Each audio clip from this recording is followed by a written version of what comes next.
প্রিয় বন্ধুরা, আশা করি আপনারা সকলেই ভালো আছেন। কোনো এক সময় আকাশ তখন তামাটে রং ধারণ করবে, চারিদিকে অন্ধকার নেমে আসবে, সমুদ্রে পানি উত্তাল হয়ে পড়বে, পাহাড় পর্বত ধ্বংস হয়ে তুলোর মতো উড়তে থাকবে। অতঃপর প্রচণ্ড এক বিকট শব্দে গোটা পৃথিবী তছনছ হয়ে যাবে, সবকিছু নিশ্চুপ। তারপর মহান আল্লাহ সবাইকে পুনর্জীবিত করবেন। আমরা তখন চোখ খুলে দেখব কোটি কোটি মানুষ একটা বিরাট ময়দানে একত্রে উপস্থিত হয়ে আছি। তখন মনে হবে আমরা কেবলমাত্র ঘুম থেকে উঠলাম। তারপর আস্তে আস্তে সব কিছু আমাদের মনে পড়ে যাবে। আমরা পৃথিবীতে কি কাজ করেছিলাম সব কিছুর বিচার এখানেই হবে, যাকে আমরা বিচার দিবস বলে থাকি। তারপর পুলসিরাত। পুল শব্দের অর্থ হল সেতু, আর সিরাত হল আরবি শব্দ, যার অর্থ রাস্তা বা পথ। সুতরাং এর অর্থ দাঁড়ায় সেতুর পথ বা যে রাস্তা পুলের মতো। আমাদের যে জায়গায় বিচার হবে তার নাম হাসরের ময়দান। তারপর আমাদের পুলসিরাত পার হতে হবে। পুলসিরাত পার না হয়ে হাসরের ময়দান থেকে জান্নাতে যাওয়া যাবে না। বিচারের পর হাসরের মাঠ থেকে পুলসিরাত পার হয়ে জান্নাতের দিকে যেতে হবে। এই সুদীর্ঘ পুল পার হতে পৃথিবীর হিসাবে ৩০,০০০ বছরের প্রয়োজন। হাসরের ময়দানে জান্নাত ও জাহান্নাম এনে হাজির করা হবে। জান্নাত রাখা হবে উচ্চ স্থানে, আর জাহান্নাম গহীন নিম্নে। জাহান্নামের ওপরে স্থাপন করা হবে পুলসিরাত। এর শেষ প্রান্তে থাকবে জান্নাত। এটি হাসরের ময়দান থেকে জান্নাত পর্যন্ত বিস্তৃত থাকবে এবং অনেক ভয়ঙ্কর হবে। এটি হবে চুলের থেকে চিকন ও তরবারির চেয়েও ধারালো। অন্ধকারাচ্ছন্ন এই ভয়াবহ পথ প্রতিটি মানুষকে অতিক্রম করতে হবে, কারণ সেটাই হবে বেহেশতে পৌঁছানোর একমাত্র পথ। হযরত আব্দুল্লাহ বিন মাসুদ রাদিয়াল্লাহু তাআলা আনহু বলেন, ওই ব্যক্তির উপর গজব যার পেছনে জাহান্নাম রয়েছে, এবং বিপদ তার জন্য যার পেছনে মৃত্যু রয়েছে। উম্মুল মুমিনিন হযরত হাফসা রাদিয়াল্লাহু তাআলা আনহু বলেন, নবী করিম সাল্লাল্লাহু আলাইহি ওয়াসাল্লাম ইরশাদ করেছেন, যে ব্যক্তি বদর এবং হুদায়বিয়ার ময়দানে উপস্থিত ছিল, ইনশাআল্লাহ সে জাহান্নামের আগুনে পুড়বে না। তিনি তখন বললেন, হে রাসূলুল্লাহ, আল্লাহ তাআলা কোরআন পাকে ইরশাদ করেন, তোমাদের মধ্যে এমন কোনো ব্যক্তি নেই যে দোজখের উপর দিয়ে পার হবে না, তোমার রবের দেওয়া প্রতিশ্রুতি। এরপর হযরত মুহাম্মদ সাল্লাল্লাহু আলাইহি ওয়াসাল্লাম বলেন, তোমরা কি এটা শোনোনি যে আল্লাহ পাক এটাও বলেছেন, এরপর আমি পুণ্যবান লোকেদের বাঁচিয়ে নেব এবং পাপীদের তার মধ্যে ছেড়ে দেব। অতএব এর মাধ্যমে প্রমাণ হয় যে সকল মানুষকে দোজখের উপর দিয়ে পার হতে হবে। যারা আল্লাহর প্রতি ঈমান এনেছে কেবলমাত্র তাদেরকে বাঁচিয়ে নেওয়া হবে, আর যারা পৃথিবীতে আল্লাহর অবাধ্য হয়েছে, আল্লাহর প্রতি ঈমান আনেনি এবং আল্লাহকে বাদ দিয়ে অন্যের ইবাদত করেছে, এবং যারা সমাজে অত্যাচার করেছে, সেই সমস্ত লোক জাহান্নামে পড়ে যাবে। এত কঠিন বিচারের পরেও আমরা সচেতন হই না। প্রিয় বন্ধুরা, পুলসিরাত পার হওয়া এত সহজ হবে না। সমস্ত নবী রাসূল এবং বুজুর্গ ব্যক্তিরা এই পুলসিরাত নিয়ে খুবই ভয় থাকতেন। একদিন হযরত আব্দুল্লাহ বিন রাবাহা রাদিয়াল্লাহু তাআলা আনহু কান্না করছিলেন। তখন এক ব্যক্তি তাকে জিজ্ঞেস করলেন, আপনি কান্না করছেন কেন? তিনি উত্তর দেন, আমি আল্লাহ পাকের আদেশের ভয়ে ভীত। তোমাদের মধ্যে এমন কেউ নেই যে দোজখের উপর দিয়ে পার হবে না। আমি তো জানি যে আমি দোজখের উপর দিয়ে পার হব, কিন্তু আমি এটা জানি না আমি সেই গন্তব্যে পৌঁছাতে পারব কিনা, নাকি জাহান্নামে পড়ে যাব। পুলসিরাত পার হবার পথ খুবই কঠিন। বন্ধুরা, একবার ভাবেন ওই সময়টি কেমন হবে যখন সূর্য মাথার ঠিক 1 বিঘত উপরে বসে আগুন বর্ষণ করবে। মানুষ উলঙ্গ শরীরে এবং নগ্ন পায়ে থাকবে। আমাদের মস্তিষ্ক টগবগে ফুটন্ত পানির মতো ফুটতে থাকবে। কলিজা ফেটে যাবে, হৃৎপিণ্ড গলার কাছে চলে আসবে। আর এই অবস্থায় পুলসিরাত পার হতে হবে, যেটি হবে চুলের থেকেও বেশি শুকনো এবং তলোয়ারের চেয়েও বেশি ধারালো। আমরা তার উপর দিয়ে কিভাবে পার হব? আপনারা কেউ ভেবেছেন? আমরা দুনিয়ার রং তামাশায় ডুবে আছি। আমাদের মনে রাখতে হবে, এই দুনিয়া শুধুমাত্র একটা ধোঁকা। হযরত হাসান বসরি রহমতুল্লাহি আলাইহি একজন লোককে হাসতে দেখিলেন। তিনি তখন তাকে জিজ্ঞেস করলেন, হে যুবক, তুমি কি পুলসিরাত পার হয়ে গেছ? সে বলল, না। তিনি আবার বললেন, তাহলে কি তুমি জানো তুমি জান্নাতে যাবে না দোজখে? সে আবারও বলল, না। তখন হাসান বসরি রহমতুল্লাহ জিজ্ঞেস করলেন, তাহলে তোমার এই হাসি কিসের উদ্দেশ্যে? যখন সামনে তোমার জন্য এত বড় বিপদ, তুমি তোমার গন্তব্য জানো না, তাহলে তুমি এত নিশ্চিত হয়ে কিভাবে হাসছ? এরপর থেকে আর কেউ ওই ব্যক্তিকে হাসতে দেখেনি।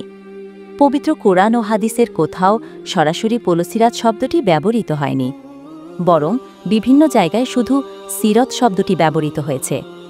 আল্লাহ তাআলা বলেন, তোমাদের মধ্যে এমন কেউ নেই যে তাকে এটা পার হতে হবে না, এটা তোমার প্রতিপালকের অবধারিত ফয়সালা। তারপর আমি ধর্মবিরোধীদের নিস্তার দেব এবং অত্যাচারীদের অধোমুখে জাহান্নামে নিক্ষেপ করব। সূরা মারিয়াম। পুলসিরাত অতিক্রম করা সম্পর্কে রাসূল সাল্লাল্লাহু আলাইহি ওয়াসাল্লাম বলেছেন, সেদিন কেউ বিদ্যুতের গতিতে, কেউ বাতাসের গতিতে, কেউ ঘোড়ার গতিতে, কেউ আরোহীর গতিতে, কেউ দৌড়ে, আবার কেউ হাঁটার গতিতে পুলসিরাত অতিক্রম করবে। উম্মুল মোমিনিন হযরত আয়েশা সিদ্দিকা রাদিয়াল্লাহু তাআলা আনহু থেকে বর্ণিত, রাসূল সাল্লাল্লাহু আলাইহি ওয়াসাল্লাম বলেছেন, জাহান্নামের উপর একটি পুল আছে যা চুলের চেয়েও বেশি চিকন আর তরবারির চেয়েও বেশি ধারালো। এর উপর লোহার শিকল ও কাঁটা থাকবে। মানুষ এর উপর দিয়ে গমন করবে, কেউ চোখের পলকে, কেউ বিদ্যুৎ গতিতে, কেউ বাতাসের গতিতে, আবার কেউ উত্তম ঘোড়া ও উটের গতিতে পুলসিরাত পার হবে। আর ফেরেশতারা বলতে থাকবে, হে প্রভু, সহি সালামতে অতিক্রম করাও, হে প্রভু, নিরাপদে পার করাও। তখন কেউ নাজাত পাবে, কেউ আহত হবে, কেউ উপর হয়ে পড়ে যাবে, আর কেউ অধোমুখে জাহান্নামে পড়ে যাবে। অপর হাদিসে নজর ইবনে আনাস মালিকের বাবা থেকে বর্ণিত, তিনি বলেন, আমি রাসূল সাল্লাল্লাহু আলাইহি ওয়াসাল্লামকে কিয়ামতের দিন আমার জন্য শাফাআত করার প্রার্থনা জানিয়েছিলাম। তিনি বললেন, আমি তা করব। আমি বললাম, ইয়া রাসূলাল্লাহ, আমি আপনাকে কোথায় তালাশ করব? তিনি বললেন, তুমি প্রথম তালাশ করবে সিরাতের পাশে। আমি বললাম, যদি সিরাতে আপনার সাক্ষাৎ না পাই? তিনি বললেন, তাহলে হাউজে কাউসারের পাশে তালাশ করবে। আমি বললাম, যদি সেখানেও না পাই? তিনি বললেন, তাহলে মিজানের পাশে তালাশ করবে। এই তিনটি স্থানে আমি হারাব না। তিরমিজি, কিয়ামত অধ্যায়ের সিরাত অনুচ্ছেদ। আবু হুরায়রা রাদিয়াল্লাহু তাআলা আনহু থেকে বর্ণিত, তিনি বলেন, একদা কতিপয় লোক বললেন, ইয়া রাসূলাল্লাহ, কিয়ামতের দিন আমরা কি আমাদের প্রভুকে দেখতে পাব? তিনি বললেন, সূর্যের নিচে যখন কোনো মেঘ থাকে না, তখন তা দেখতে কি তোমাদের কোনো অসুবিধা হয়? তারা বলল, না, ইয়া রাসূলাল্লাহ। তিনি বললেন, পূর্ণিমার চাঁদ যদি মেঘের অন্তরালে না থাকে, তবে তা দেখতে কি তোমাদের কোনো অসুবিধা হয়? তারা তখন বলল, না, ইয়া রাসূলাল্লাহ। তিনি বললেন, তোমরা নিশ্চয়ই কিয়ামতের দিন আল্লাহ তাআলাকে ওই রূপ দেখতে পাবে। অতঃপর নবীজি বলেন, কিয়ামতের দিন আল্লাহ তাআলা সকল মানুষকে একত্রিত করে বলবেন, তোমরা পৃথিবীতে যেই যেই জিনিসের ইবাদত করেছিলে, সে তার সাথে চলে যাও। অতএব সূর্যের ইবাদতকারী সূর্যের সাথে, চন্দ্রের ইবাদতকারী চন্দ্রের সাথে এবং মূর্তি পূজারী মূর্তির সাথে চলে যাবে। অবশিষ্ট থাকবে হযরত মুহাম্মদ সাল্লাল্লাহু আলাইহি ওয়াসাল্লামের উম্মতের লোকেরা, যাদের মাঝে মুনাফিক সম্প্রদায়ের লোক থাকবে। আর মুমিনরা আল্লাহ তাআলাকে যে আকৃতিতে জানত, তার ব্যতিক্রম আকৃতিতে আল্লাহ তাআলা তাদের কাছে হাজির হবেন এবং বলবেন, আমি তোমাদের প্রভু। তখন তারা বলবে, আমরা তোমার থেকে আল্লাহর কাছে পানাহ চাই। আমাদের প্রভু না আসা পর্যন্ত আমরা এই স্থান থেকে যাব না। আমাদের প্রভু যখন আমাদের কাছে আসবেন, আমরা তাকে চিনে নেব। এরপর যে আকৃতিতে তারা আল্লাহ তাআলাকে জানত, সেই আকৃতিতে তিনি তাদের কাছে হাজির হবেন এবং বলবেন, আমি তোমাদের প্রভু। তখন তারা বলবে, হ্যাঁ, আপনি আমাদের প্রভু। তখন তারা আল্লাহ তাআলার অনুসরণ করবে। এরপর জাহান্নামে পুল স্থাপন করা হবে। রাসূল সাল্লাল্লাহু আলাইহি ওয়াসাল্লাম বলেন, সর্বপ্রথম আমি সেই পুল অতিক্রম করব। আর সেই দিন সমস্ত নবী রাসূলের একটাই দোয়া হবে, হে আল্লাহ, রক্ষা করো। সেই পুলের মাঝে সাতার নামক গাছের কাঁটার ন্যায় কাঁটা থাকবে। তোমরা কি সাতারের কাঁটা দেখেছ? তারা বলল, হ্যাঁ, ইয়া রাসূলাল্লাহ। তখন রাসূল সাল্লাল্লাহু আলাইহি ওয়াসাল্লাম বললেন, এই কাঁটাগুলো সাঁতারের কাঁটার মতোই হবে, তবে তা কত বড় হবে সে সম্পর্কে আল্লাহ ছাড়া কেউ জানে না। নবীজি আরও বলেন, কতিপয় লোকেদের এমন হবে যে তারা তাদের আমলের কারণে ধ্বংস হয়ে যাবে, আর কতিপয় লোক এমন হবে যে তাদের আমল হবে সর্ষে তুল্য নগণ্য, তবুও তারা নাজাত পেয়ে যাবে। এমনকি আল্লাহ তাআলা বান্দাদের বিচার কার্য সম্পাদন করবেন এবং লা ইলাহা ইল্লাল্লাহ এর সাক্ষ্যদাতাদের থেকে যাদেরকে জাহান্নাম থেকে বের করার ইচ্ছা করবেন, আল্লাহ তাদেরকে বের করার জন্য ফেরেশতাদেরকে আদেশ করবেন।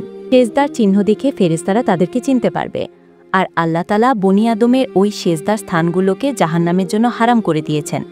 সুতরাং ফেরেশতারা তাদেরকে এমত অবস্থায় বের করবে, তখন তাদের দেহ থাকবে কয়লার মতো। তারপর তাদের দেহে পানি ঢেলে দেয়া হবে, যাকে বলা হয় মাউল হায়াত বা সিনজীবনী পানি। সাগরের ঢেউয়ে ভেসে আসা আবর্জনায় যেরকম উদ্ভিদ জন্মায়, পরে এগুলো যেরূপ সজীব হয়, তারাও সেরূপ সজীব হয়ে যাবে। এ সময় জাহান্নামের দিকে মুখ করে এক ব্যক্তি দাঁড়িয়ে থাকবে আর বলবে, হে প্রভু, জাহান্নামের হাওয়া আমাকে ঝলসে দিয়েছে, এর জ্বলন্ত অঙ্গার আমাকে জ্বালিয়ে দিয়েছে, সুতরাং তুমি আমার চেহারা জাহান্নামের দিক থেকে ঘুরিয়ে দাও। এভাবে সে আল্লাহকে ডাকতে থাকবে। তখন আল্লাহ তাআলা বলবেন, আমি যদি তোমাকে এটা দিয়ে দেই, তবে তুমি অন্যটির প্রার্থনা করবে। লোকটি তখন বলবে, হে আল্লাহ, তোমার ইজ্জতের কসম, আমি অন্যটি চাইব না।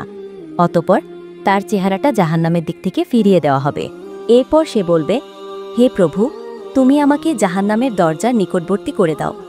আল্লাহ তাআলা তখন বলবেন, তুমি কি বলনি আমার কাছে আর অন্য কিছু চাইবে না? আফসোস তোমার জন্য, হে আদম সন্তান, তুমি কতই না গাদ্দার। সেইরূপ প্রার্থনা করতেই থাকবে। তখন আল্লাহ তাআলা বলবেন, সম্ভবত আমি যদি তোমাকে এটা দিয়ে দেই, তবে তুমি অন্য আরেকটি আমার কাছে প্রার্থনা করবে। লোকটি তখন বলবে, তোমার ইজ্জতের কসম, অন্যটি আমি আর চাইব না। তখন সে আল্লাহ তাআলার সঙ্গে এই মর্মে ওয়াদা করবে, সে কিছুই চাইবে না। তখন আল্লাহ তাআলা তাকে জাহান্নামের দরজার নিকটবর্তী করবেন। সে যখন জাহান্নামের মধ্যে স্থিত নাচ নেয়ামতগুলো দেখতে পাবে, তখন আল্লাহ যতক্ষণ চাইবেন ততক্ষণ সে চুপ থাকবে। অতঃপর সেইরূপ বলতে থাকবে, হে প্রভু, তুমি আমাকে জান্নাতে প্রবেশ করাও। তখন আল্লাহ বলবেন, তুমি কি বলনি তুমি আর কিছুই চাইবে না? আফসোস তোমার জন্য, হে আদম সন্তান, তুমি কতই না গাদ্দার। লোকটি বলবে, হে প্রভু, তুমি আমাকে তোমার সৃষ্ট জীবের মধ্যে সবচেয়ে হতভাগ্য করো না। এভাবে সে প্রার্থনা করতে থাকবে। পরিশেষে আল্লাহ তাআলা হেসে ফেলবেন, আর আল্লাহ তাআলা যখন হেসে ফেলবেন, তখন তাকে জান্নাতে প্রবেশের অনুমতি দিয়ে দেবেন। এরপর সে যখন জান্নাতে প্রবেশ করবে, তখন তাকে বলা হবে, তোমার যা ইচ্ছা হয় আমার কাছে চাও। সে তখন আরজি করবে, এমনকি তার আকাঙ্ক্ষা নিঃশেষ হয়ে যাবে। যখন আল্লাহ তাআলা বলবেন, এগুলো সব তোমার। আবু হুরায়রা রাদিয়াল্লাহু তাআলা আনহু বলেন, ওই লোকটি হচ্ছে সর্বশেষ জান্নাতে প্রবেশকারী।